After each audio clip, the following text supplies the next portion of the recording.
शुभ संध्या मित्रों, मैं विपेश तिवारी आप सभी का सौर एकेडमी प्रयागराज में स्वागत और अभिनंदन करता हूं। आशा करता हूं कि आप सभी लोग अच्छे, स्वस्थ एवं तंदुरुस्त होंगे और बहुत अच्छे तरीके से अपने आगामी परीक्षा की तैयारी कर रहे होंगे। दोस्तों, समाजशास्त्र वैकल्पिक विषय में आप लोगों को कुछ महत्वपूर्ण मुद्दों पर चर्चा कर रहा हूं, जिसमें आपके लिए बहुत ही शानदार टॉपिक कुछ दिनों में देखने को मिलेगा। और उन टॉपिक में आप लोगों के लिए सबसे महत्वपूर्ण टॉपिक बलात्कार क्यों और कब तक, एक टॉपिक मैं लेके आ रहा हूं। बहुत ही शानदार टॉपिक होगा और आपके एग्जाम के दृष्टिकोण से भी महत्वपूर्ण होगा। साथ ही समाज में व्याप्त इस समस्या का कारण क्या है और इसके निदान के लिए क्या जरूरी है, उन सभी पहलुओं पर व्यापक स्तर पर चर्चा होगा। बाकी अभी पिछले क्लासेस में आप लोगों से मैं बहुत ही महत्वपूर्ण टॉपिक पर चर्चा विमर्श किया। सफेद पोश अपराध, सफेद पोश अपराध बहुत ही महत्वपूर्ण टॉपिक।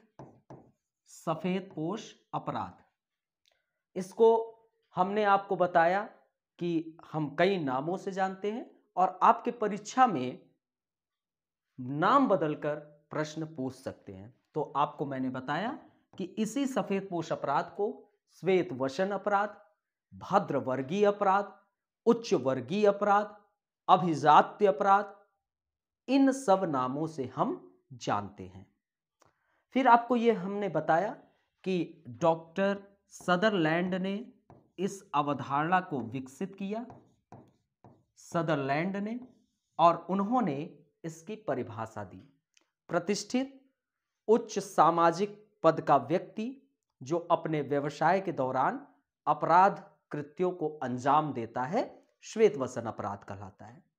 आपको फिर हमने यह बताया कि ये जो अपराधी होते हैं अच्छे वस्त्र धारण किए रहते हैं, समाज में इनकी बहुत अच्छी पहचान होती है और लेकिन यह अपराध को अंजाम देते हैं। अब जैसे हमने अच्छा सूट बूट पहना हो, अच्छे दिख रहा हूं, साथ में चश्मा भी लगा लिया तो और सुंदर दिख रहे हैं, थोड़ा बॉलीवुड में भी हम एंट्री कर लेंगे, और रास्ते में चल रहे हैं या किसी अन्य स्थान पे हमने अपराध को अंजाम दिया और हमारी राजनीतिक क्षेत्र में अच्छी पकड़, न्यायिक क्षेत्र में अच्छी पकड़, और हम आसानी से छूट जाएंगे।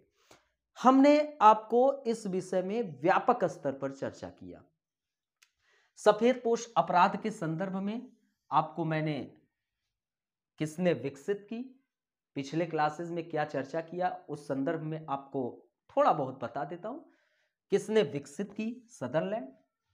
परिभाषा अभी मैंने बता दिया। बाकी पिछले क्लासेस का लिंक है और आप देखेंगे तो वहां पर और भी चीजें क्लियर हो जाएंगी। प्लस हमने विशेषता पर चर्चा किया और व्यापक स्तर पर इसके विशेषताओं पर प्रकाश डाला, और प्लस सफेद पोश अपराध के कारण क्या है, इन सब पहलुओं पर आप लोगों से व्यापक स्तर पर चर्चा हो चुकी है। आज के क्लास में हम भारत के संदर्भ में देखेंगे, कई क्षेत्रों को देखेंगे और व्यापक स्तर पर इसकी जानकारी आपको साझा करेंगे। लेकिन दोस्तों, इसके पहले प्लीज क्लासेस स्टार्ट होने से पहले अधिक से अधिक लोगों को लिंक शेयर कर दें और साथ में आप लोग प्रयास करें कि अधिक से अधिक सब्सक्राइब चैनल पे कराएं। तो दोस्तों, इससे हमें भी अच्छा लगेगा और हम आपके लिए और अच्छे क्लासेस प्रतिदिन दिया करें, है ना। और भी संस्थाओं में कई और अच्छे क्लासेस स्टार्ट होंगे, कई और टीचर आ रहे हैं और आप लोगों के लिए कुछ दिनों में बहुत अच्छे अच्छे क्लासेस देखने को मिलेंगे। तो आप लोग क्लासेस में बिल्कुल बने रहें। तो आशा करता हूं कि आप सभी लोग लिंक शेयर कर देंगे। और आपको हमारे 2 बैच चल रहे हैं, समाजशास्त्र वैकल्पिक विषय का और समाजशास्त्र उत्तर लेखन का। जो भी एडमिशन लेना चाहते हैं वो बिल्कुल इन दोनों बैच में एडमिशन ले सकते हैं। समाजशास्त्र वैकल्पिक विषय का जो फीस है वो 15,000 रुपये है, प्लस समाजशास्त्र उत्तर लेखन का जो फीस है 2999 है। उत्तर लेखन जो समाजशास्त्र पढ़ चुके उनके लिए रामबाण है, बहुत शानदार ये क्लासेस है और आप लोग ज्वाइन कर सकते हैं, जिसमें 2012 से 20 तक के सारे प्रश्नों पर आप लोगों से चर्चा विमर्श करेंगे, आपके कॉपी को चेक करेंगे, शानदार तरीके से टेस्ट को भी ऑर्गेनाइज करेंगे। ठीक है, तो आप लोग बिल्कुल ले सकते हैं। चलिए, समाजशास्त्र का एक महत्वपूर्ण टॉपिक सफेदपोश अपराध पर आप लोगों से चर्चा शुरू किया। आज भाग 2 है और इस पर हम चर्चा करेंगे। भारत में श्वेत वसन अपराध की समस्या। टॉपिक क्या है? भारत में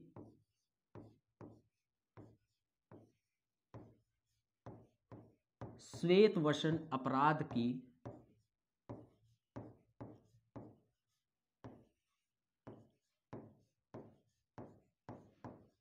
हमारे साथ आप लोग भी नोट करते हुए चलेंगे तो और अच्छा रहेगा। समस्या,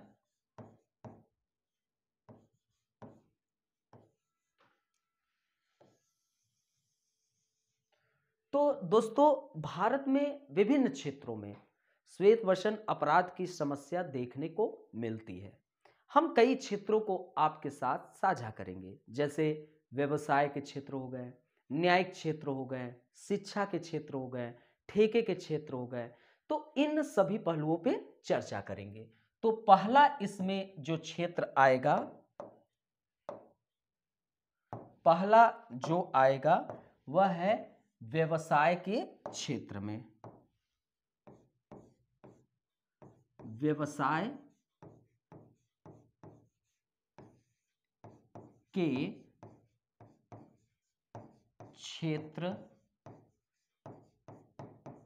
में। तो दोस्तों भारत में श्वेत वसन अपराध अर्थात कि जो हम देखना चाह रहे हैं व्यवसाय या हम इसे व्यापार कहें, दोनों एक ही संदर्भ में है। हम इसे व्यापार ही लिख देते हैं। व्यापार के क्षेत्र में, व्यापार के क्षेत्र में। तो दोस्तों श्वेत वसन जो अपराध है, श्वेत वसन अपराध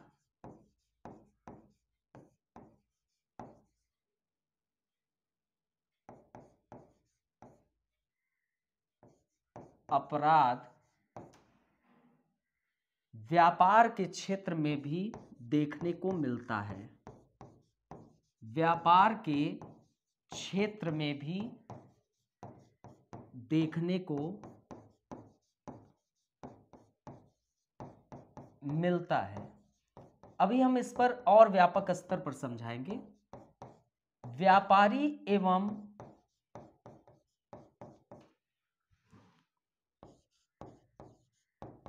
पूंजीपति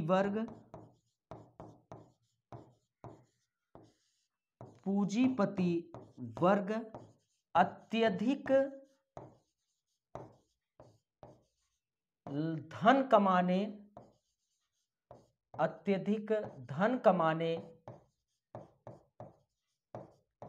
के लालच में अनेक प्रकार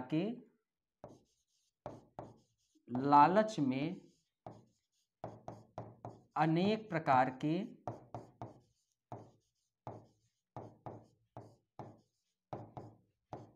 अपराध करते हैं। दोस्तों आपको ये पता है पूंजीपति वर्ग का हमेशा एक ही उद्देश्य है, लाभ कमाना। वह लाभ कमाने के उद्देश्य से वह हमेशा ही कार्य करता है। उसके दौरान वह किसका शोषण करना है उसको कुछ नहीं दिखाई देता है, सिर्फ ओनली लाभ। ठीक है, तो व्यापार का जो क्षेत्र होता है यहां पर श्वेत वसन अपराध बड़े मात्रा में देखने को मिलते हैं। जो व्यापारी होता है, जो पूंजीपति वर्ग होता है, वह अत्यधिक धन कमाना है। आप कई कोचिंग संस्थान भी आज के समय में बहुत बड़ी बिजनेस मानी जाती है। आप वह कोई भी क्षेत्र, चाहे वह आपका कपास का क्षेत्र हो, वह चाहे विनिर्माण का क्षेत्र हो, हर एक क्षेत्र में वहां पर आप देखने को मिलता है कि जो व्यापारी होते हैं वो अत्यधिक धन कमाने के एवज में वह श्रमिकों का बहुत अत्यधिक मात्रा में शोषण करते हैं, बहुत बड़े मात्रा में देखने को मिलता है। तो यह क्या है? श्वेतवर्षण अपराध की श्रेणी में आएगा। आप कोचिंग क्षेत्र में देखिए, अच्छे अच्छे एडवर्टाइजमेंट करेंगे, और जब लड़का या लड़की एडमिशन ले लिया, वहां पर तो बहुत बड़े लुभावने 2 4 10 क्लासेस, बेस्ट क्लासेस दे दिया गया, किसी दूसरे टीचर के द्वारा दे दिया गया, अच्छे क्लासेस, एडमिशन हो गए। और जब एडमिशन लेने के बाद देखने को यह मिला कि अरे यहां पर तो कोई और टीचर पढ़ा रहा है, और जो टीचर पढ़ा रहा है वह बहुत अच्छे तरीके से कार्य ही नहीं कर रहा है, और लड़का चाहता है कि अब मैं नहीं पढ़ना चाहता हूं, तो उसका फीस वापस नहीं होता है। तो यह एक बहुत बड़ी समस्या के रूप में देखने को मिलता है। क्या सभी लोग समझ पा रहे हैं जो हम कह रहे हैं? अब इसमें जैसे झूठा विज्ञापन देना,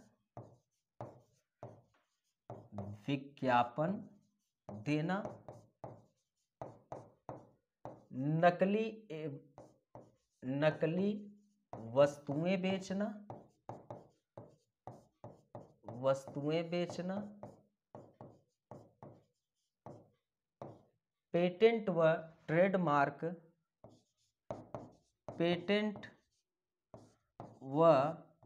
ट्रेडमार्क तथा कॉपीराइट का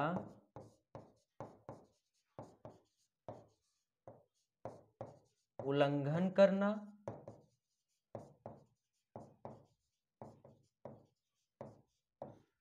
गलत रिपोर्ट देना। सब देखिए, गलत रिपोर्ट देना,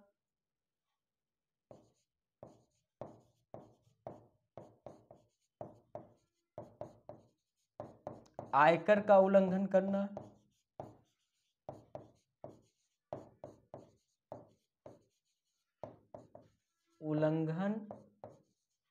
करना, या लिख लीजिए आयकर की चोरी करना,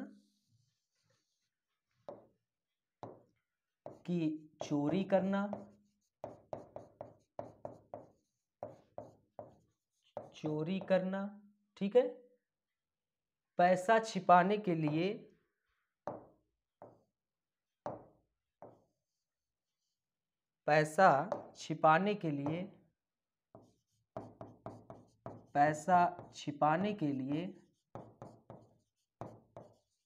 ये क्या होता है? पैसा छिपाने के लिए अपने आप को दिवालिया घोषित कर लेते हैं। अभी आपको बताते हैं।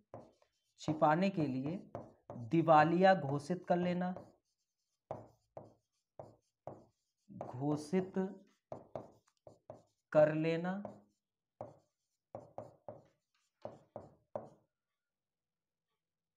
जमाखोरी,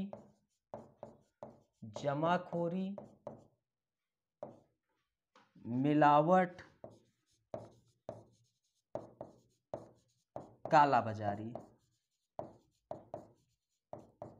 अब देखिए, सभी आप लोग जानते हैं, हमने आपको यह बता दिया व्यापार के क्षेत्र में कि जो पूंजीपति वर्ग होता है, व्यापारी वर्ग, वो हमेशा पूंजीपति वर्ग, वह हमेशा लाभ उन्मुख कार्य करता है। वह लाभ के लिए वह किसी का भी शोषण कर सकता है, वह मिलावटी सामान बेच सकता है, नकली वस्तुएं बेच सकता है, कुछ भी कर सकता है। उसको गुणवत्ता ध्यान रखना है या नहीं रखना है, वह कोशिश करेगा कि नहीं रख के भी वह बेच देगा। ठीक है। तो अब देखिए इसमें क्या क्या होता है। पहली चीज तो झूठा विज्ञापन देना। ठीक है। आप देखिए आज के समय में कितने बड़े मात्रा में झूठे विज्ञापन है। आप तुरंत आइए, आपके सर में बाल नहीं है, बाल आ जाएगा। आप काले हैं, डोंट वरी, आपको गोरा बना दिया जाएगा। गाढ़ा दूध, अमूल दूध पीजिए और खूब चुस्त तंदुरुस्त रहिए। कितनी गुणवत्ता है। बाबा रामदेव के भी कई प्रोडक्ट खूब अच्छे से प्रचार किया जाएगा, लेकिन उसमें कई प्रोडक्ट में गुणवत्ता का अभाव। देखने को मिलता है। कुछ ऐसे विज्ञापन तो खूब चल रहे हैं, चाउमीन का हो या मैगी का हो, लेकिन पता चला किसी का, कई लोग खाने से उनके क्या कहते हैं शरीर बॉडी को नुकसान भी हुआ, कई इस पर मूवी भी बने। तो ये झूठे विज्ञापन ये शिक्षा के क्षेत्र में भी देखने को मिलता है, जिसमें आप बहुत ज़्यादा प्रफुल्लित होकर जुड़ जाते हैं और कुछ नहीं मिलता है, आप परेशान हो जाते हैं। ठीक है, इसके लिए फिलहाल कंज्यूमर कोर्ट है, आप बिल्कुल उपभोक्ता न्यायालय में जाकर आप बिल्कुल आपको न्याय मिलेगा। ठीक है, तो कभी भी आप अपने अधिकार के लिए डरिए मत, लड़िए। आप अगर इकोनॉमिक्स की एनसीईआरटी पढ़े तो ऐसे ही उसमें लिखा है, एक लड़की जो थी वो एडमिशन ली विज्ञापन को देखकर, बहुत अच्छा उसको विज्ञापन लगा, कुछ जो क्लासेस थे अच्छा लगा, और जब वहाँ पे देखी तो उसको अच्छा नहीं लगा, गुणवत्ता का अभाव। उसने कहा मेरे पैसे वापस करो, वो पैसे वापस नहीं कर रहा था, वो कंज्यूमर कोर्ट गई और पैसा उसको वापस हो गया। तो ये चीज, नकली वस्तुएं बेचना, आप देखिए आज के समय में बहुत नकली वस्तुएं खूब बेची जाती हैं और उसका पैसा जो है ऊंचे दाम पे ले लिया जाता है। पेटेंट व ट्रेडमार्क तथा कॉपीराइट का उल्लंघन करना ये बहुत बड़ी समस्या है। गलत रिपोर्ट देना, आयकर की चोरी करना, पैसा छिपाने के लिए दिवालिया घोषित कर लेना, दोस्तों बहुत बड़ी समस्या है। पता है यहाँ पर एक लल्लू टेंट हाउस वाला है प्रयागराज में, जो कि पूरे हमको लगता है भारत में जितने भी कुंभ मेला या बड़े स्तर के मेला, टेंट का कार्य वही करता है। लेकिन वो क्या काम करता है, हर साल उसके गोदाम में आग लग जाती है, कहाँ से लग जाती है कैसे लग जाती है पता नहीं, खुद ही लगवा देता है ताकि उसका फिर से पैसा अब वापस आ जाए। तो ये देखिए, और कुछ लोग होते हैं पैसा छिपाने के लिए दिवालिया घोषित कर लेते हैं कि हम तो बर्बाद हो गए। जमाखोरी, मिलावट, कालाबाजारी। जमाखोरी अर्थात कि कुछ लोग क्या काम करते हैं, व्यापारी मार्केट से कुछ वस्तु को अगर डिमांड है उसको गायब करवा देंगे, फिर उसके बाद ऊंचे दाम पे बेचा जाता है। और मिलावट, मिलावट तो बहुत बड़ी समस्या है। आप सरसों का तेल आज के समय में शुद्धता पूर्ण ले लीजिए तो जाने पता नहीं क्या किया। एक बार हम ऐसे ही बचपन में थे, 15-15 साल के थे, सरसों का तेल लेने गए, किराने वाले सेठ जी के पास पहुंचे और वो तेल दिए। हम आए, सोचे कि सरसों का तेल है।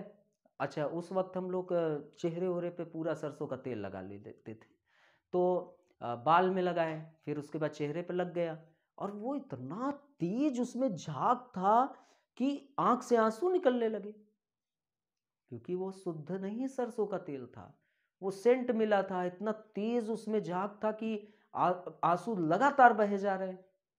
तो ये चीजें, और कालाबाजारी। ठीक है, तो ये व्यापार का क्षेत्र हो गया। शिक्षा के क्षेत्र में, शिक्षा के क्षेत्र में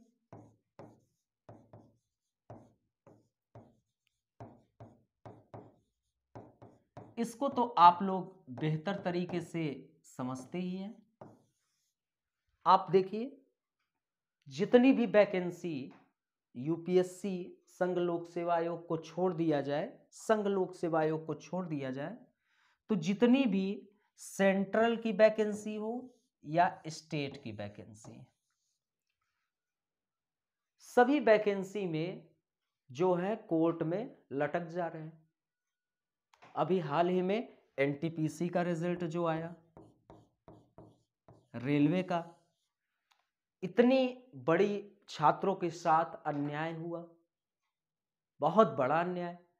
69,000 वैकेंसी शिक्षक की यूपी में आई, जिसमें बच्चों को बहुत एक लंबा समय इंतजार करना पड़ा। अभी एक वैकेंसी यहाँ पर वीडियो की थी, जो वीडियो की वैकेंसी रद्द करना पड़ा, एक बार एग्जाम ले लिया गया। अभी टेट का एग्जाम होने वाला था, टेट या सी टेट का, पता चला पेपर आउट हो गया, और पेपर आउट होने के कारण पेपर कैंसिल हो गया। अब आप स्वयं देखिए, यहाँ टेट का पेपर देने वाला गया जो बच्चा है, जो छात्र है, टेट का पेपर देने गया, पूरे ईमानदारी से मेहनत किया और वह पेपर देने बैठा, पेपर दे लिया, बड़ा खुश हुआ। जैसे ही गेट से बाहर आया, पता चला कि पेपर रद्द हो गया। उसके मस्तिष्क में क्या प्रभाव पड़ेगा? अब ये पेपर आउट कौन किया? पेपर आउट वो किया जो शिक्षा में माफिया हो गए हैं, शिक्षा में माफिया हो गए हैं। ये सरकार की कमी है कि उन माफियाओं पर आप कंट्रोल नहीं कर पा रहे हैं, आप एक अच्छे से एग्जाम को नहीं सही कर पा रहे हैं। तो जो शिक्षा माफिया है वो कौन है? वो शिक्षित व्यक्ति हैं, वो अनपढ़ नहीं है, उच्च सामाजिक प्रतिष्ठा के व्यक्ति हैं। उनके पास खूब पैसा है और सामाजिक प्रतिष्ठा भी है, लेकिन वो क्या कर रहे हैं? सफेदपोश अपराध। क्योंकि लालच का अंत नहीं है, इसमें बहुत बड़े मात्रा में पैसे इकट्ठे होते हैं।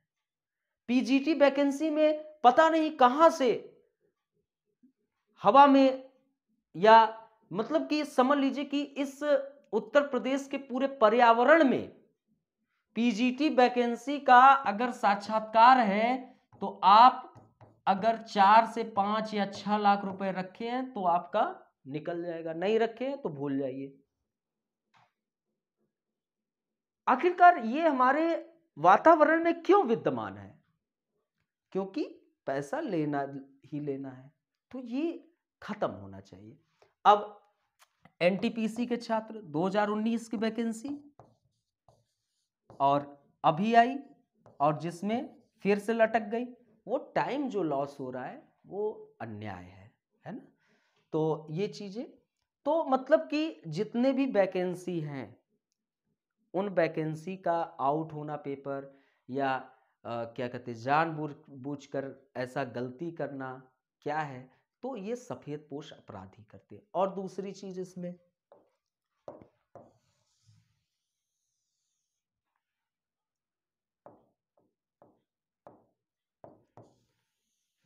और आगे देखते हैं इसमें क्या है।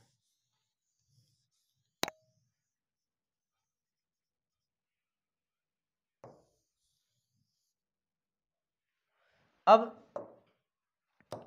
जो प्राइवेट स्कूल होते हैं, प्राइवेट स्कूल, तो प्राइवेट स्कूल में टीचर को ये कहा गया कि हम आपको इतना वेतन देंगे।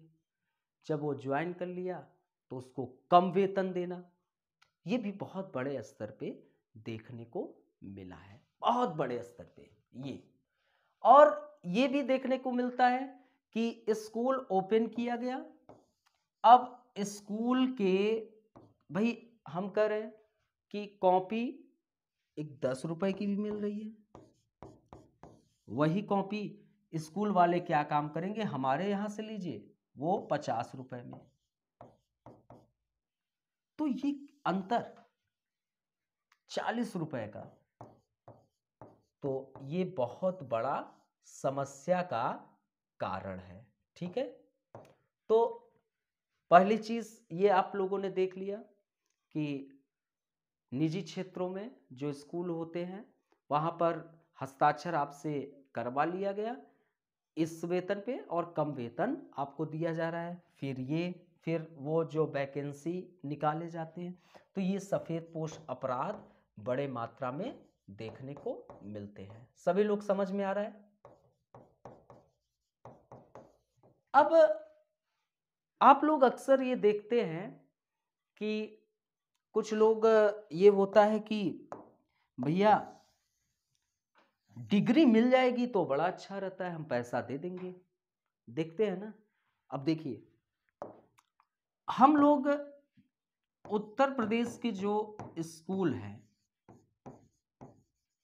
आज भी यहाँ पर इंटर कॉलेज में पढ़ने वाले जो छात्र होते हैं, छात्राएं, हाई स्कूल के बोर्ड एग्जाम हो चाहे इंटर का, आज भी मैं ये सत्य बात बता रहा हूं, झूठ नहीं बता रहा हूं, सत्य बात। आज भी बोर्ड का एग्जाम आएगा, सेंटर जाता है, वहां पर जो स्कूल गांव में होते हैं वहां पर जाएगा सेंटर, 2,000 रुपया दीजिए, 3,000 रुपए दीजिए, आप बैठकर खूब नकल करके पेपर दीजिए। सफेदपोश अपराध है कि नहीं? और इसके कारण, ये तो सफेदपोश अपराध है, इसके कारण सफेदपोश शिक्षित भी डेवलप हो रहे हैं। अब आप ही बताइए कि इंटर पास वाला बच्चा, उसका तो आंकड़े में शामिल हो गया कि यह शिक्षित व्यक्ति है, लेकिन वो सफेदपोश में शिक्षित है क्योंकि उसके पास उस इंटर तक का ज्ञान नहीं है, डिग्री है। और वही व्यक्ति कंपटीशन में बैठता है और बेरोजगारी के आंकड़े में भी शामिल होता है। लेकिन ये विकलांग कौन कर रहा है? ये विद्यालय के लोग कर रहे हैं, सेंटर जा रहा है और आप उनको पास करवा रहे हैं। अरे 2 साल में पास होगा, 3 साल में होगा। तो ये सफेदपोश अपराध है। सभी लोगों को समझ में आ रहा है? धीरे धीरे देखिए, समझते चलिए। 10th की फर्जी मार्कशीट हो, 12th की मार्कशीट हो, चाहे आप जिस चीज की पैसा है, आपको डिग्री मिल जा रही है। वही वाला हाल हुआ कि एक महिला ऑपरेशन के लिए गई और डॉक्टर साहब ने उसके पेट में कैंची छोड़कर चले आए। MBBS किए नहीं हो, डिग्री मिल गई है, डॉक्टर हो गए हो। तो यह सब सफेदपोश अपराध शिक्षा के क्षेत्र में बहुत व्यापक स्तर पर देखने को मिलते हैं। ठीक है, चलिए, शिक्षा के क्षेत्र में हो गया। ठीक है, अब आते हैं सबसे बड़ी चीज, चिकित्सा के क्षेत्र में। किस क्षेत्र में? चिकित्सा के क्षेत्र में। तीसरा, पहला क्या? व्यापार के क्षेत्र में, दूसरा शिक्षा के क्षेत्र में, तीसरा चिकित्सा के क्षेत्र में।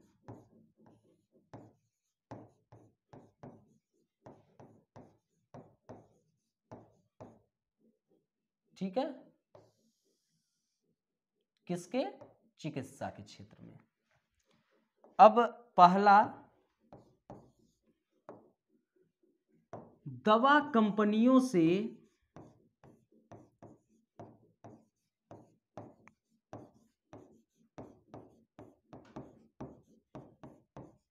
साठगांठ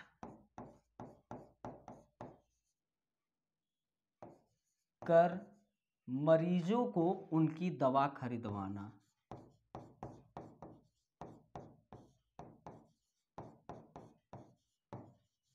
उनकी दवा खरीदवाना। मारपीट होने पर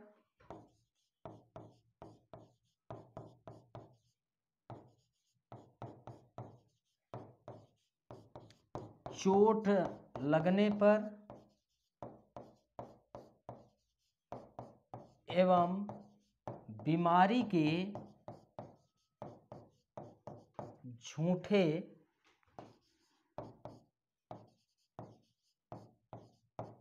प्रमाण पत्र तैयार करना। ठीक है, देखिए, समझते चलिए। अब देखिए, आप लोग अक्सर किसी को बीमार होते हुए, आप लोग किसी को स्किन प्रॉब्लम हो गया या किसी को कोई भी बीमारी, आप गए, डॉक्टर ने लिख दिया पर्ची में ये दवा लेना है, और ये हॉस्पिटल है, ये आप जिस क्लिनिक में गए डॉक्टर के, और इसी क्लिनिक में यहाँ पे दवा का दुकान भी होगा। आपको वहीं से दवा लेनी है, उसी फार्मूले की। आप बाहर लेने जाएंगे वो दवा मिलेगा भी नहीं।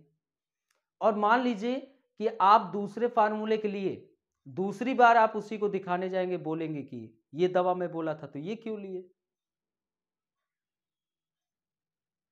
तो दोस्तों, ये दवा कंपनियों से साठ गांठ होता है इनकी, ताकि मरीज उनकी दवा खरीदे और खूब पैसे हटा जाए। ये सफेदपोश अपराध है कि नहीं? एक स्किन प्रॉब्लम आपको हो जाए, या आपको रिंग वॉर्म हो जाए जिसको दांत खुजली, या चेहरे पे कोई स्पॉट होने लगे, कुछ भी, आप एक बार डॉक्टर के पास गए, स्किन डॉक्टर के पास, 3,000 की दवा लिख देगा। अब 3,000 की दवा लिख दिया, वो दवा चाहे आप अगर दूसरे फार्मूले के लेंगे, पहली चीज तो वो जानबूझकर महंगा दवा लिखेगा, और मान लो उस दवा को दूसरे फार्मूले में लेने गए तो वो सस्ता मिलेगा, लेकिन ये लोग कहेंगे कि यहीं से लीजिए और आपसे 3,000 रुपए ले लिया जाएगा। तो है सफेदपोश अपराध की नहीं? ईमानदारी है।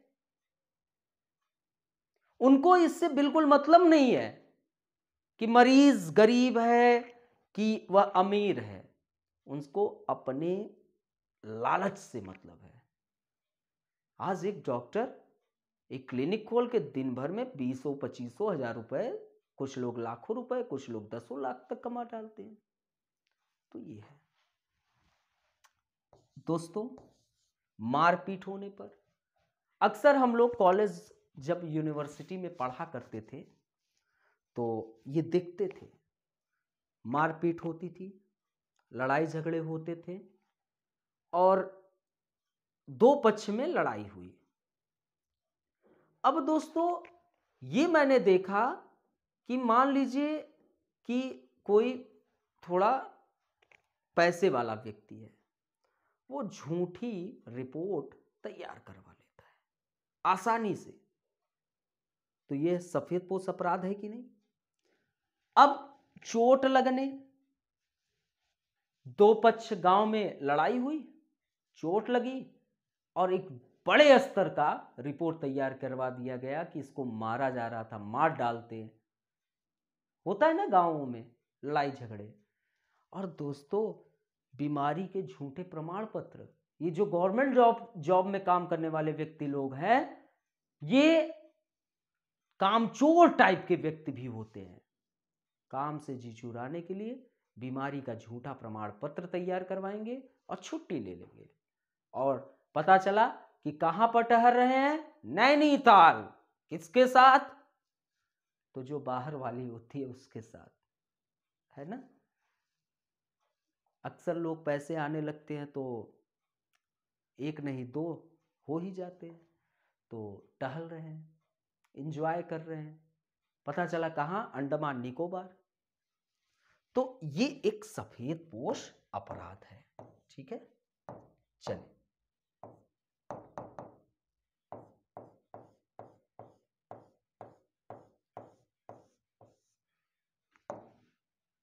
परिवार नियोजन हेतु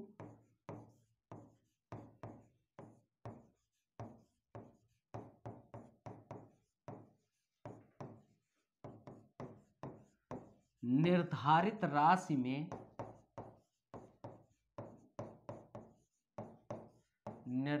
राशि में वृद्धि एवं अयोग्य व्यक्तियों के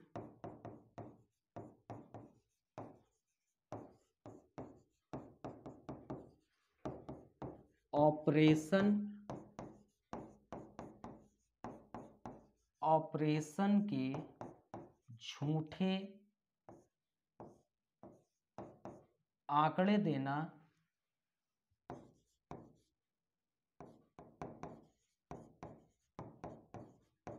एवं योजना राशि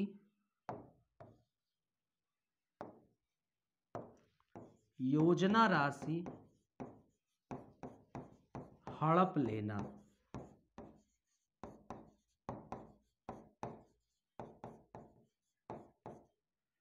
गर्भपात एवं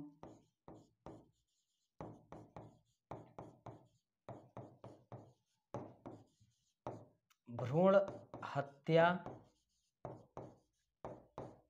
करना, शराब और नींद लाने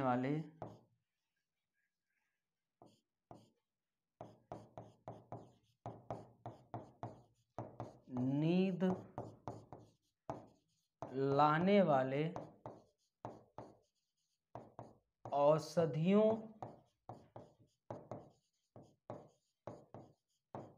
के प्रयोग के लिए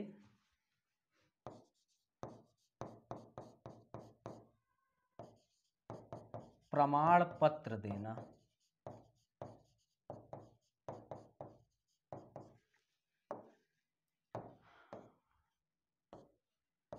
ठीक। अब दोस्तों आप देखिए, गर्भपात एवं भ्रूण हत्या बहुत गैरकानूनी है। अब दोस्तों यह देखने को मिलता है कि यह अब पेट में मां के गर्भ में पल रही एक लड़की, अगर कोई लड़की है तो उसको पेट में ही मार डाला जा रहा है। तो यह एक सफेदपोश अपराध है और ये शराब एवं नींद लाने वाले औषधियों के प्रयोग के प्रमाण पत्र देना। तो दोस्तों ये पूरा समझ में आ रहा है सभी लोगों को? कमेंट करें। सभी लोगों को क्लियर हो रहा है? आप लोगों को कहीं कोई दिक्कत हो रही हो तो कमेंट करके आप लोग बताएं। सब लोगों को समझ में तो आ रहा है ना? कहीं पर समस्या हो आप कमेंट करके हमें बताएं। तो अब आप लोगों को न्याय के क्षेत्र में दिखाते हैं कि न्याय के क्षेत्र में सफेदपोश अपराध किस प्रकार का है। तो दोस्तों अब चौथा है न्याय के क्षेत्र में।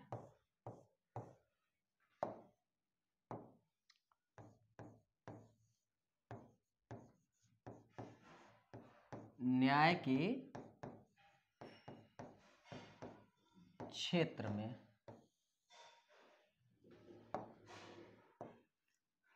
अपने पक्ष में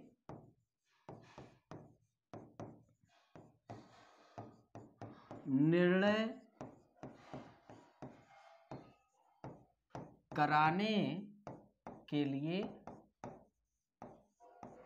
आप देखते हो ना, न्यायाधीशों को रिश्वत दे देना। न्यायाधीशों को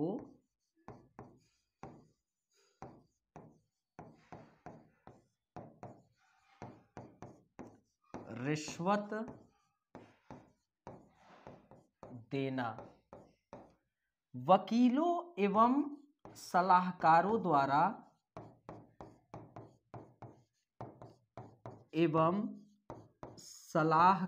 द्वारा कानून की अस्पष्टता का, कानून बहुत अस्पष्ट है और इस अस्पष्टता का लाभ उठा लिया जाता है।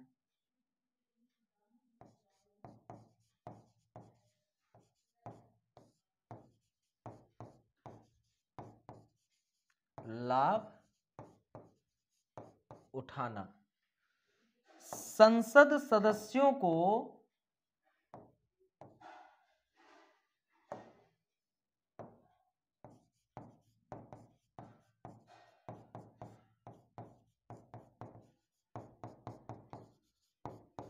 पैसा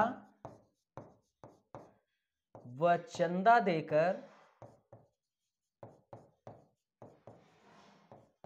अपने हितों के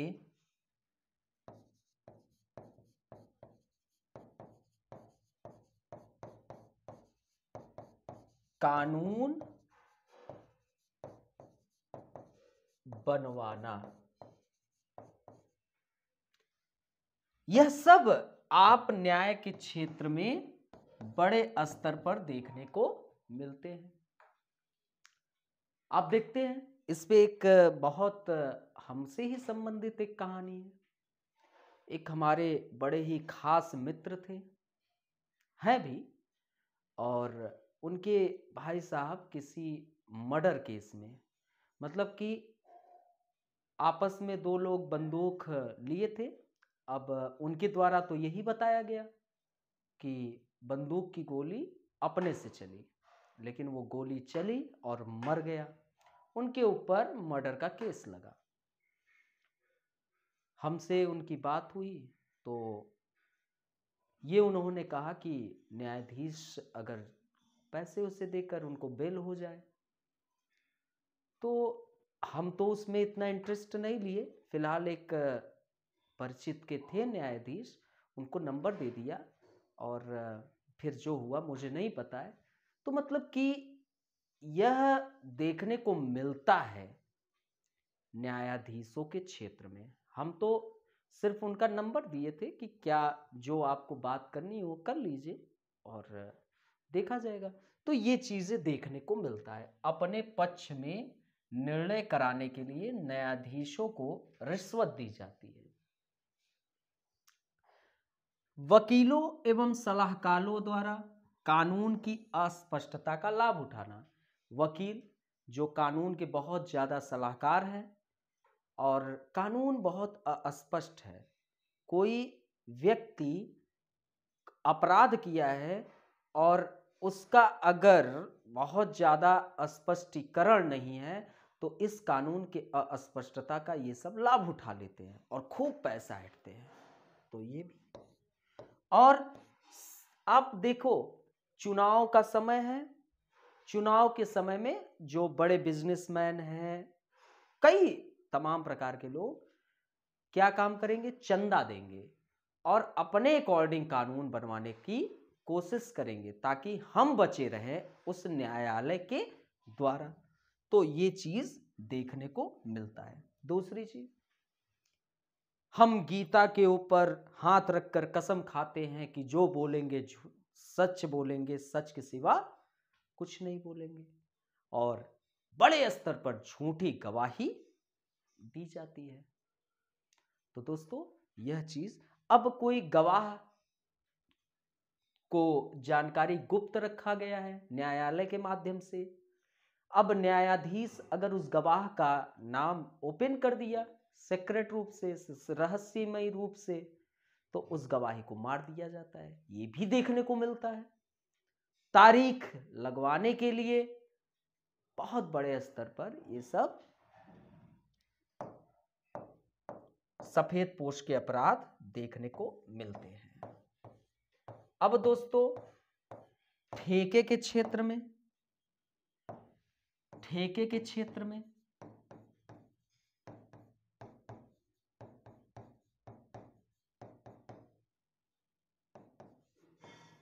आप लोग देखते हो सरकार बन गई, अब ठेकेदार परिवर्तित हो गए। अब ठेकेदारी कौन करेगा?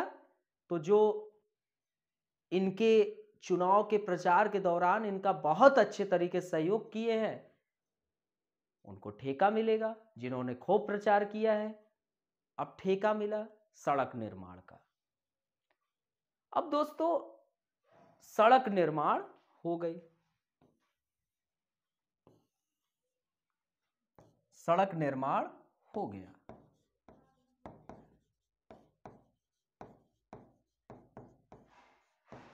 ठेकेदार अपना काम किया, ठेका लिया था, और इसमें श्रमिक जो लगे हुए हैं उन्होंने अच्छे स्तर से अपना काम किया, लेकिन ठेकेदार ने उच्च गुणवत्ता के जो प्रोडक्ट हैं उनका यूज किया कि नहीं किया, ये रखता है। अच्छा, अब मान लो कि एक बारिश में गड्ढे हो गए, यहाँ यहाँ यहाँ यहाँ। अब यहाँ पर कोई व्यक्ति इस गड्ढे से टकराकर गिरा और उसकी डेथ हो गई, उसकी जिम्मेदारी कौन लेगा? उसकी जिम्मेदारी कौन लेगा? सड़क का निर्माण तो जनता के टैक्स से हुआ। ठेकेदार अच्छे मटेरियल का यूज नहीं किया और अच्छे स्तर का सड़क निर्माण नहीं हुआ, वो तो पैसा कमा लिया, उसको तो लाभ चाहिए था। तो ये सफेदपोश अपराधी कौन है? जो ठेके के क्षेत्र में है, बड़े राजनीतिक पकड़ वाले व्यक्ति होते हैं। ऐसे ठेके थोड़ी आसानी से मिल जाएंगे, हम आप चाहेंगे तो मिल नहीं जाएगा। पकड़ होनी चाहिए, भौकाल होनी चाहिए। होता है ना जो बोला जाता है भौकाल। अभी एक भौकाल वेब सीरीज भी आई, भौकाल 2। वहां पे खूब देखेंगे गुंडागर्दी। जो बंदूक कट्टा चलाने वाला व्यक्ति है उस वही ठेकेदार होता है। आप बालू माफिया देखिए, खनन के क्षेत्र में बड़े बड़े माफिया देखने को मिलते हैं। आप एक अधिकारी का नाम सुने होंगे, दुर्गा शक्ति नागपाल। उसने इन माफियों की बैंड बजा के रख दी थी, लेकिन क्या हुआ? कोशिश करोगे तो आप सस्पेंड किसी न किसी तरीके से करवाए जाएंगे, नहीं तो ट्रांसफर। तो ऐसे ही सफेदपोश अपराध को बढ़ावा मिलता है। तो इसकी डेथ हो गई, कोई बहुत लोग मरते हैं, तुम भी मर गए, तो मानवता का कोई अहमियत ही नहीं है। ये चीज आप समझिए। 1 मिनट। तो ये चीज आप लोग समझिए जो हम आपसे बता रहे हैं। आप अपने जीवन में कोशिश करिए कि ये सब चीजें ना हो, ठीक है? तो अब आगे चलते हैं। न्याय आप ठेके के क्षेत्र में देख लिया।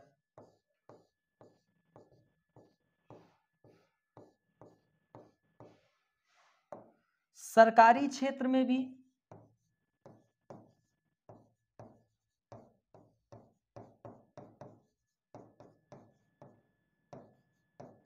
रिश्वतखोरी, भ्रष्टाचारी बड़े स्तर पर, तो ये बड़े स्तर में देखने को मिल रहा है। और जो सरकारी कर्मचारी होते हैं, सरकारी कर्मचारी वो दोस्तों रिश्वत लेकर ठेका दिलवाते हैं। ये चीज देखने को मिलता है। जुआ, वेश्यावृत्ति, ये तमाम प्रकार की चीज चलते रहते हैं, इनके संरक्षण में चलते रहते हैं। आपको पता है जो वेश्यावृत्ति होती है वो सब पुलिस के नजर में रहते हैं, उनको पैसा आता है और ये चल रही है, खूब अच्छे स्तर पे चल रही है। तो ये सब समाज के बहुत बड़े रोगी व्यक्ति हैं, क्योंकि दोस्तों लालच का अंत नहीं है। तो ये चीज बड़े स्तर पर देखने को मिलता है। अब कोई पद पर नियुक्त हो गया,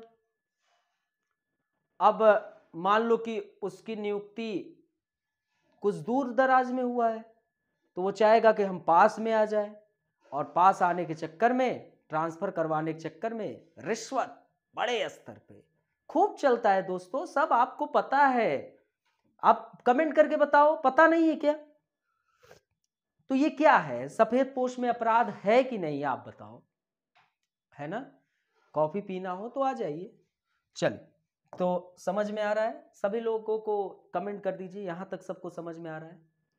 और प्लीज थोड़ा लाइक शेयर और सब्सक्राइब खूब करिए, है ना, ताकि अच्छा रहे।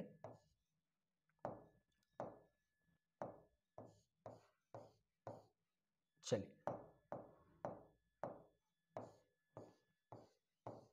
श्रम एवं उद्योग के क्षेत्र में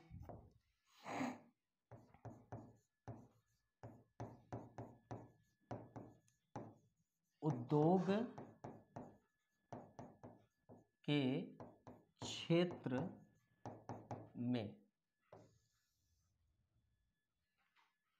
वर्तमान समय में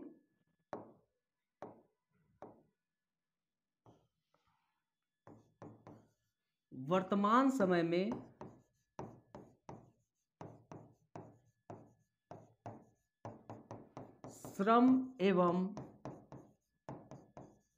उद्योग के क्षेत्र में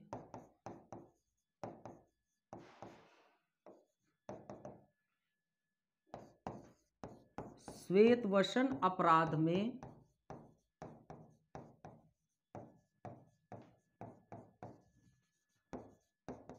वृद्धि हो रही है। चतुर जो चालाक टाइप के लोग होते हैं ना दोस्तों, वो श्रमिक नेता बन जाता है। चतुर लोग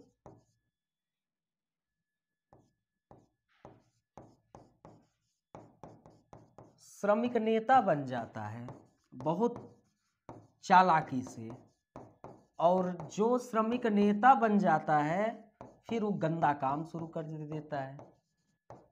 श्रमिक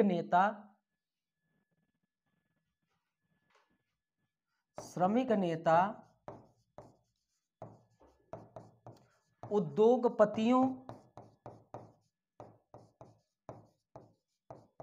उद्योगपतियों को हड़ताल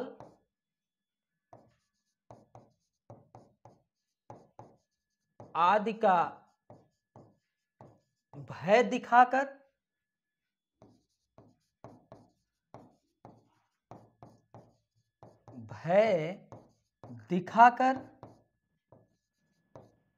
ब्लैकमेल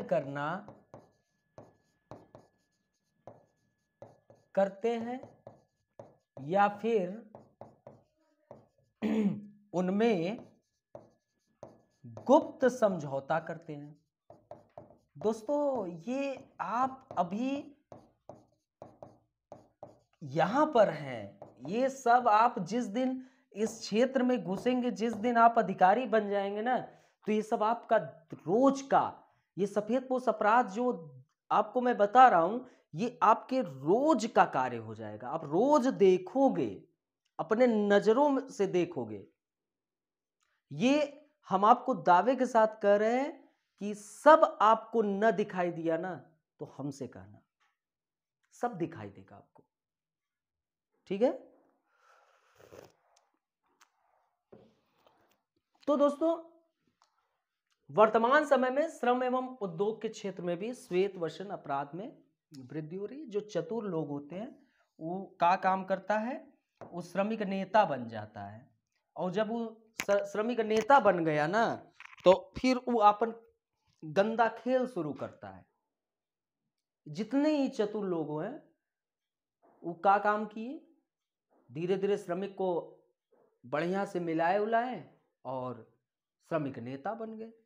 अच्छा, कभी कभी क्या होता है ना दोस्तों, ये जो उद्योगपति है ना, ये उद्योगपति भी श्रमिक नेता जन्म देते हैं, ये पैदा करते हैं।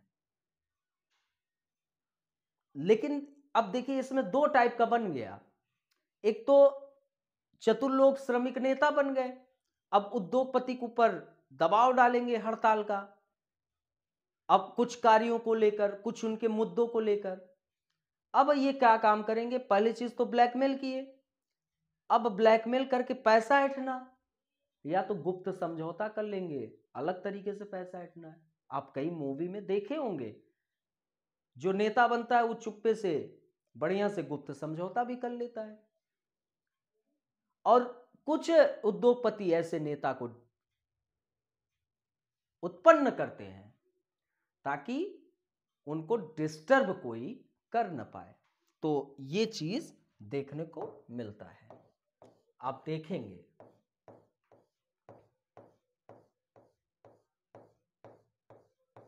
ठीक है। तो सभी लोग ये भारत के अंतर्गत सारी चीजों को समझ पाए कि नहीं, सभी लोग कमेंट करिए, समझ पाए कि नहीं।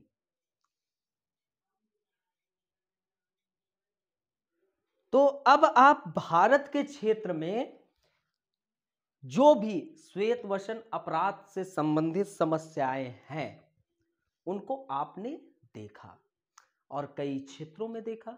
आप देखिए, व्यापार के क्षेत्र में देखा, आपने उद्योग के क्षेत्र में देखा, आपने न्याय के क्षेत्र में देखा, शिक्षा के क्षेत्र में देखा, ठेके के क्षेत्र में देखा, सरकारी क्षेत्र में देखा, श्रम एवं उद्योग के क्षेत्र में देखा। ये आप अपने मस्तिष्क में इन चीजों को ध्यान रखना। बहुत कठिन टॉपिक नहीं होता है, बस समझने की देरी होती है। अब आते हैं श्वेतवसन अपराध के दुष्परिणाम क्या है।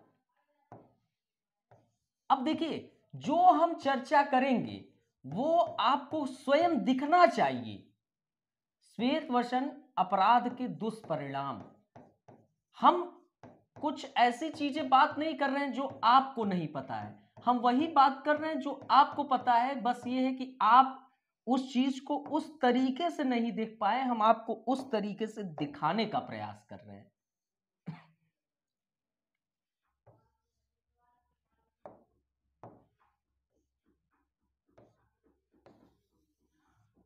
तो दोस्तों, पहला श्वेतवसन अपराध के दुष्परिणाम में पहला, आर्थिक असंतुलन आएगा कि नहीं आएगा। सभी लोग कमेंट करो, आर्थिक असंतुलन आएगा कि नहीं आएगा। सभी लोग कमेंट करो। श्वेतवसन अपराध आर्थिक असंतुलन उत्पन्न करेगा कि नहीं करेगा। अगर श्वेतवसन अपराध बहुत बड़े स्तर पर होगा तो देश की पूंजी कुछ चंद लोगों के हाथों में आ जाएगा कि नहीं आ जाएगा। और देश की पूंजी कुछ चंद लोगों के हाथों में आ जाएगा तो समाजवाद की अवधारणा अधूरी रह जाएगी कि नहीं रह जाएगी। देश में गरीबी, बेरोजगारी, भूखमरी की समस्या तीव्र गति से बढ़ेगा कि नहीं बढ़ेगा। क्या हम इकोनॉमिक डेवलपमेंट की अवधारणा को टच कर पाएंगे? क्या हम वैश्विक भूखमरी के सूचकांक में परिवर्तन कर पाएंगे? क्या हम वैश्विक प्रसन्नता सूचकांक में परिवर्तन कर पाएंगे? क्या हम मानव विकास सूचकांक में परिवर्तन कर पाएंगे? हर एक इंडेक्स में हम पीछे चले जाएंगे। यह सफेदपोश अपराध का दुष्परिणाम है कि इतने बड़े स्तर का आर्थिक असंतुलन पैदा करता है कि एक और शहर में आपको बड़े बड़े बिल्डिंग देखने को मिलेंगे, लेकिन एक और बहुत बड़े स्तर पर जनसंख्या भूख से मर रहा होगा, झुग्गी झोपड़ी में जीवन व्यतीत कर रहा होगा। दिन प्रतिदिन के वह दैनिक मजदूरी पे अपने घर के परिवार का लालन पालन पोषण कर रहा होगा। एक दिन, 2 दिन, अगर 10 दिन बैठ गया तो परिवार तहस नहस की स्थिति में आ जाएगी। तो ये दोस्तों पहली चीज तो आर्थिक असंतुलन पैदा करता है। और दोस्तों, ये जो बड़े लोग होते हैं, जो आर्थिक रूप से संपन्न होते हैं, ये प्रभावशाली लोग होते हैं। आपको बता ही चुका हूं, प्रभावशाली, और इनकी इतनी ज्यादा प्रभावशीलता होती है कि ये सरकारी योजना को सफल भी नहीं होने देते हैं। सरकार की योजना अगर अच्छे स्तर की है तो उसको सफल होने में ये दुविधा भी उत्पन्न करते हैं। तो ये आर्थिक असंतुलन पहला दुष्परिणाम निकल कर आता है। दूसरा दोस्तों, राजस्व को हानि होगी कि नहीं होगी।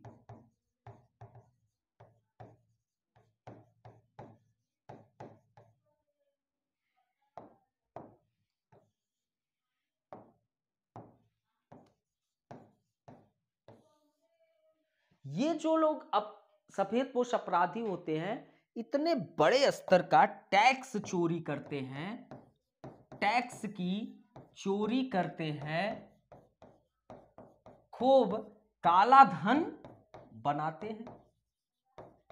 अभी आप देखे होंगे, खूब न्यूज में रहा। सभी लोग कमेंट कर दीजिएगा हम किसकी बात कर रहे हैं। 2 दिन लग गया, 3 दिन लग गया, पैसा ही गिनते गिनते। एक और जनता मर रही है और एक और तकिए के अंदर हमको लग रहा है ये पिछमो होगा, ऐसे हटाएंगे ना तो पिछमो दिखेगा, मर पैसा ही पैसा। अगर ये डिजिटल बोर्ड उन व्यवसायी के घर में होता तो आप लोग जो डिजिटल ये देख रहे हैं ना, इसको फोड़ते तो यहू के अंदर खूब पैसा निकलता, क्योंकि उनको पता है डिजिटल बोर्ड तो 2-2.5 लाख का है, इसके अंदर तो हम 1-8 करोड़ रुपए छिपा लेंगे, तो यही के अंदर मिलता। तो ये टैक्स की जो चोरी है, पहली चीज तो सरकार जो काम करेगी, जब उसके पास टैक्स आएगा तभी काम करेगी, है कि नहीं? और टैक्स नहीं आएगा तो वो उतना काम नहीं कर पाएगा, तो ये राजस्व को हानि होती है, और राजस्व की हानि आपातकाल में पता चलता है। जब देश में आपात की स्थिति आ जाती है तब पता चलता है कि हमारा कोष भरा होना चाहिए। आप लोग जब राजाओं के समय की कहानी पढ़ते होंगे तो आपको पता चलेगा, एक श्लोक था, नमोस्तु राज्य पृष्ठाय साड्गुन्ना प्रसाखिने सामाधिचारु पुष्पाय त्रिवर्ग फलदायिने। राजा जो होता है वह दंडधरों का गुरु होता है और साड्गुन्नीति के साथ कार्य करता है, जिसमें 6 नीतियां होती हैं, संधि, विग्रह, यान, आसन, संश्रय, द्वैधी भाव। और राजा के सप्तांग सिद्धांत होते थे, जिसमें राजा, अमात्य, जनपद, दुर्ग, कोष, दंड, सुहृद। तो कोष 5वें नंबर पे आता है। कोष भरे होने चाहिए, आपात की स्थिति में यही साथ देते हैं। और सुहृद मतलब एक अच्छा मित्र। खैर मैं इसके डिटेल में नहीं जाऊंगा, मैं बता रहा हूं कोष की कितनी आवश्यकता होती है वह भरा रहे, है ना। तो ये काले धन वाले व्यक्ति, ये डॉक्टर, व्यापारी खूब पैसा इकट्ठा किए। चलिए अब आगे,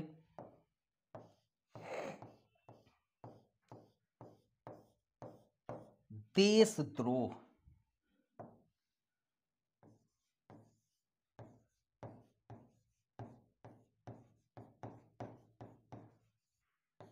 देशद्रोह, श्वेतवसन अपराधी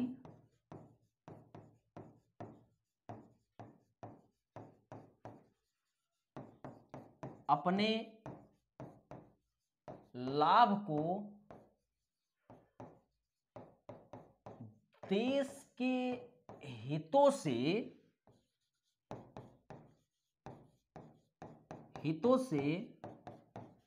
अधिक महत्व देते हैं, अधिक महत्व देते हैं, और संकटपूर्ण स्थितियों में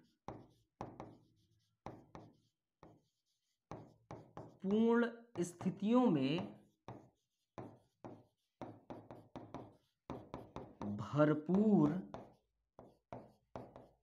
लाभ उठाते हैं।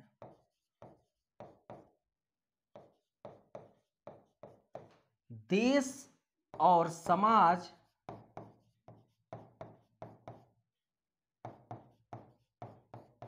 चाहे पतन के गर्त में चला जाए,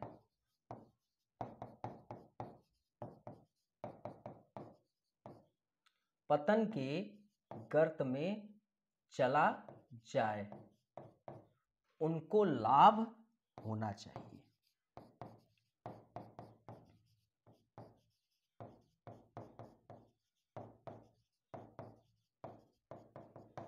दोस्तों, श्वेतवसन अपराधी जो अपराध करते हैं उनको अपने देश के हित से कोई मतलब नहीं है। वो देश के हित से ज्यादा अपने लाभ को महत्व देते हैं। उनके लिए लाभ जो है सर्वोपरि है, उसको प्रथम स्थान पे देते हैं, देश को सेकेंडरी स्थान देते हैं। और दोस्तों, संकट आ जाए आप देखिए, संकट की स्थिति में आपको ये नहीं मिलेगा कि ये भी देश के साथ खड़े हो जाए। कोविड-19 इसका बहुत बड़ा एग्जाम्पल है। सिलेंडर ऑक्सीजन के खूब जो सस्ते में मिल जाता है उसको 20-20, 50-50 जो जैसे था खूब लूटा। हमारे एक कुछ गांव से दूरी के एक व्यक्ति हैं, उनसे मुलाकात हुई। नाम बहुत अद्भुत, नाम तो लूंगा नहीं, लेकिन बड़ा अद्भुत, ईश्वर का रूप दिखता है उनके नामों में, लेकिन अंदर से पूरा राक्षस भरा हुआ है। क्यों मैं कह रहा हूं? क्योंकि उनके साथ क्या हुआ कि मैं बाइक पे बैठ गया और उन्होंने कहा कि मैं ऐसे व्यक्ति के साथ कार्य कर रहा हूं। हमने कहा बहुत अच्छा। हमने कहा अच्छा पैसा तो मिल रहा है ना? उन्होंने कहा हाँ। फिर उसके बाद हमने कहा तब तो ठीक है। कहे कि इस लॉकडाउन में खूब पैसा कमाए। हम कहे कैसे?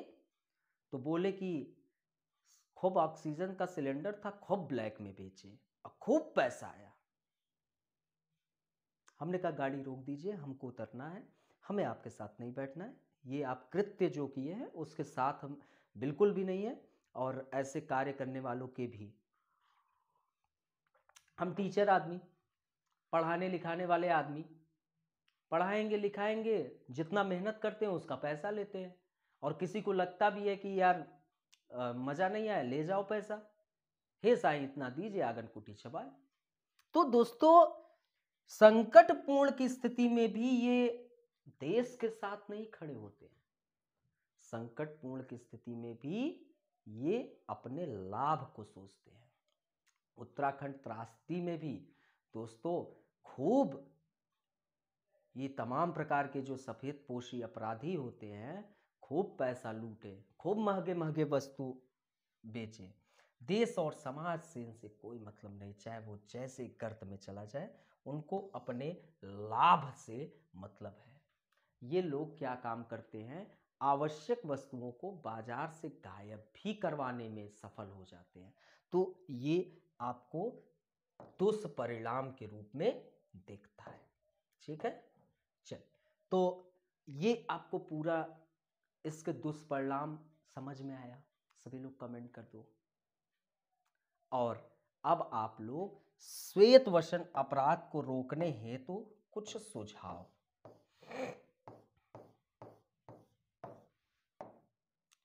श्वेत वसन अपराध को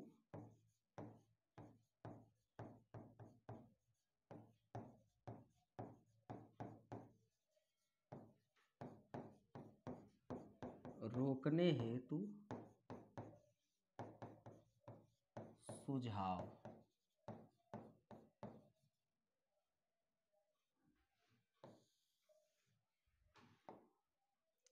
इसके निरोध हेतु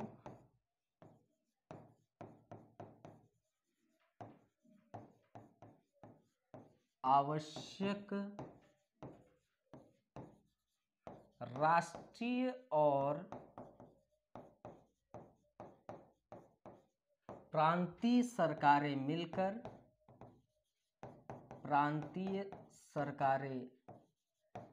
मिलकर इसके व्यापक पैमाने पर प्रयत्न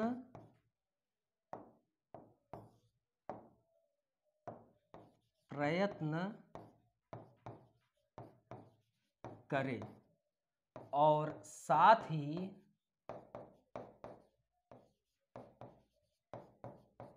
श्वेत वसन अपराध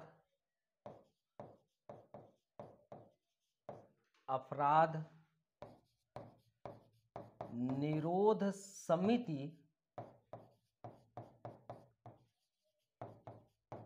समिति का गठन, जो निरंतर इस कार्य में निरंतर इस कार्य में लगा रहे। राइट? अगर आपको श्वेतवसन अपराध खत्म करना है तो पहली चीज, राष्ट्र और प्रांत दोनों सरकारें मिलकर इस पर कार्य करें, तभी जाकर यह खत्म हो सकता है।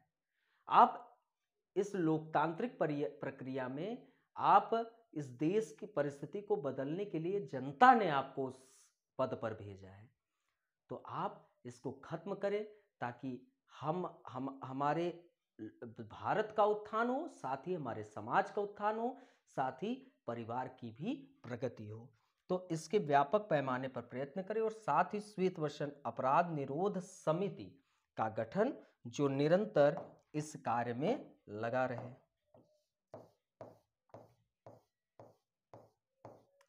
राष्ट्रीय स्तर पर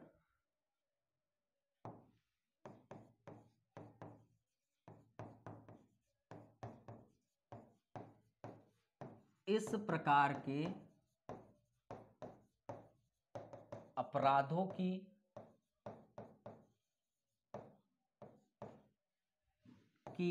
छानबीन के लिए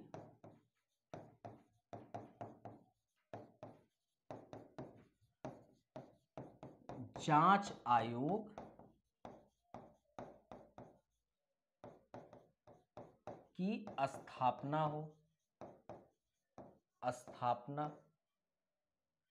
एक शक्तिशाली गुप्तचर विभाग की भी स्थापना हो। एक शक्तिशाली गुप्तचर विभाग की स्थापना।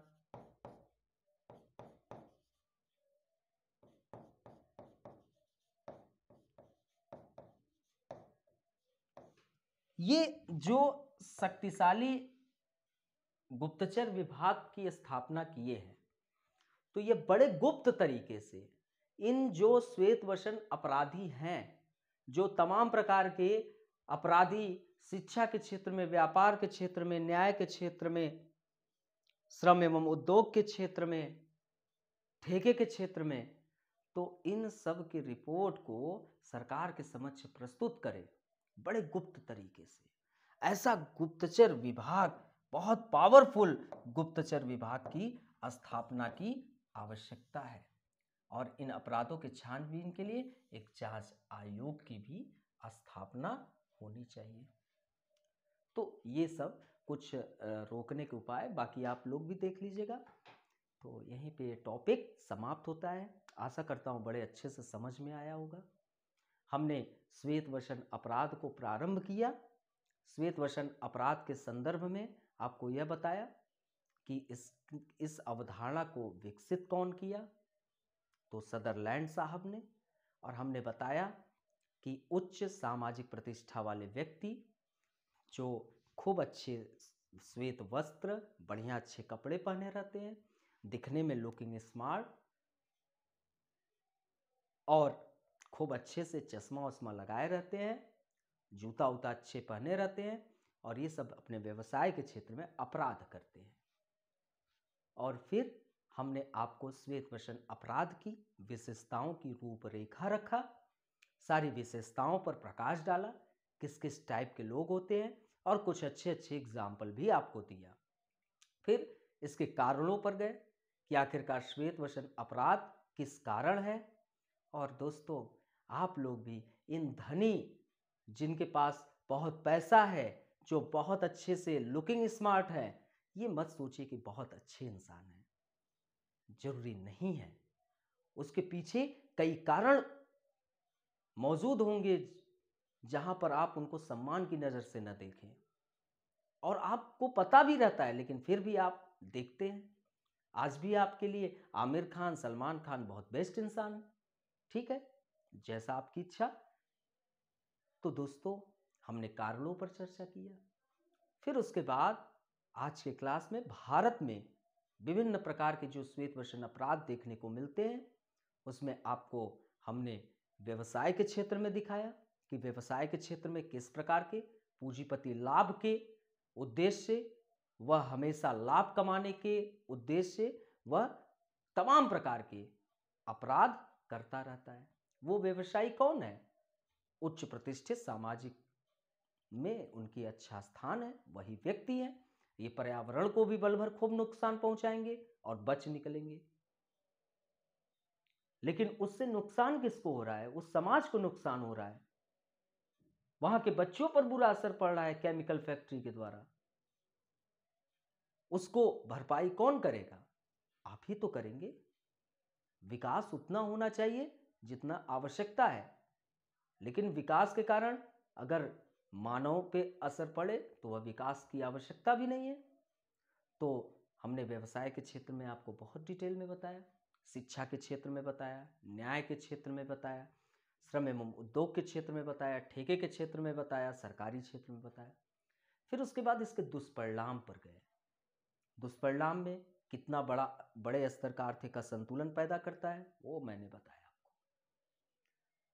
देशद्रोही होते ही हैं, इनके लिए देश प्रथम स्थान पर नहीं होता है, लाभ प्रथम स्थान पर होता है, देश द्वितीय स्थान पर होता है, जो कि समस्या का कारण है। और दोस्तों, फिर उसके बाद इसके रोकने के कुछ सुझाव दिए। यहीं पर ये क्लास समाप्त होता है। यदि वीडियो अच्छा लगा तो खूब लाइक, शेयर और सब्सक्राइब जरूर करिएगा। और आपको लगता है कि कुछ टॉपिक पर ये मैं वीडियो और बनाऊं तो आप सभी लोग क्लासेस खत्म होने के बाद कमेंट में ज़रूर बताइएगा और खूब कमेंट ज़रूर करिएगा। ठीक है सभी लोग, क्लासेस खत्म होने के बाद क्लासेस कैसी लगी। ठीक है, फिर मिलते हैं नेक्स्ट टॉपिक के साथ। तब तक के लिए बाय बाय, टेक केयर।